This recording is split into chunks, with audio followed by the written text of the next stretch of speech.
pour transformer ce raisonnement à la marge en une courbe de demande, il faut faire un certain nombre d'opérations. La première opération importante, c'est de transformer bénéfices et coûts marginaux, non plus en nombre de films, mais en euros. Évidemment, le consommateur rationnel raisonne en termes réels, c'est-à-dire qu'il raisonne en nombre de films, mais évidemment, la fonction de demande, c'est une fonction de demande qui relie des prix et des quantités. Donc à un moment donné, il va falloir réintroduire les prix là-dedans. Alors, essayons de reprendre ces données-là. Je reprends en fait ce tableau-là, qui était le nombre de pizzas et la disposition marginale à payer, qui était exprimé en nombre de films. Simplement là, je vais l'exprimer en euros. Donc qu'est-ce qu'il faut faire? On prend simplement la disposition marginale qui était exprimée ici en nombre de films. Donc pour la première pizza, j'étais prêt à sacrifier 4 films. Pour la deuxième pizza, 2 films et demi. Pour la troisième pizza, 2 films. Et puis j'ai multiplié par le prix du film. Comme ça, je vais avoir une mesure en euros de ma disposition marginale à payer. Donc ma disposition marginale à payer, la première pizza, elle est de 12 euros. J'étais prêt à sacrifier 4 films dans le contexte où j'avais 24 euros de budget. La disposition marginale à payer ma deuxième pizza, elle est de 7 euros et demi. Et la disposition marginale à payer, ou le bénéfice marginal à payer la troisième pizza, elle est de 6 euros. Mais ce qui est intéressant, c'est que on peut faire plusieurs choses avec ça.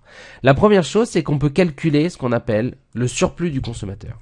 C'est-à-dire, en fait, c'est son profit. Combien il réalise de profit quand le consommateur consomme 3 pizzas? La première pizza, il était prêt à la payer 12 euros. C'est sa disposition à payer, c'est son bénéfice marginal. Mais il ne l'a payé que 6 euros. Donc, il fait un profit.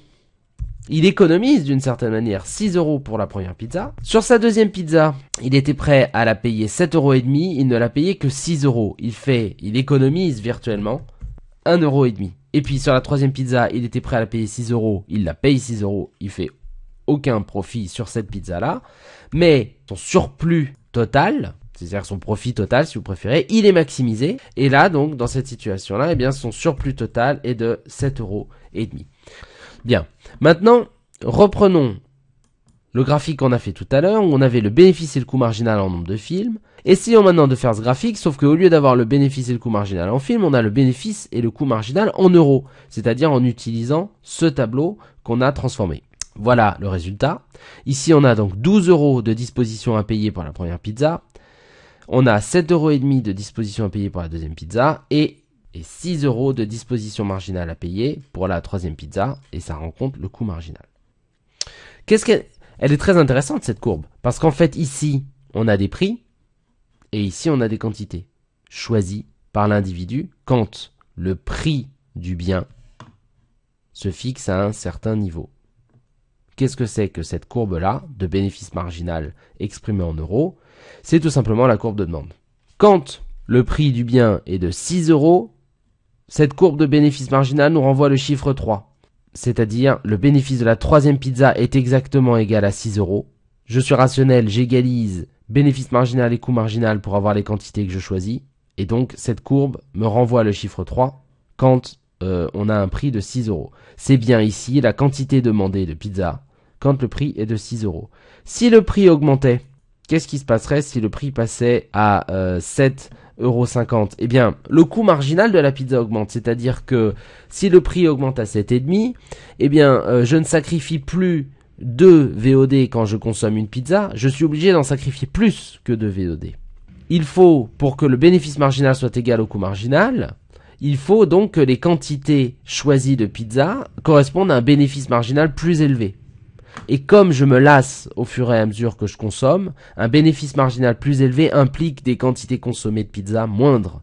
Ici, si le coût marginal monte à 7,5 €, vous voyez, l'individu ne choisit que 2 pizzas. Cette courbe de demande, elle est décroissante, et elle est décroissante parce que, fondamentalement, le bénéfice marginal est décroissant. Ce qui est important aussi de voir, c'est que toutes ces égalités-là, vous voyez, ces choix-là, eh bien, ils dépendent également du prix des VOD. Si le prix des VOD avait changé, eh bien, la courbe de demande serait différente. Pourquoi? Si le prix des VOD n'était plus de 3 €, donc 2 pizzas, mais je sais pas moi, si le prix de la VOD avait augmenté et la VOD était maintenant à 6 € la VOD, ça correspondrait à une pizza.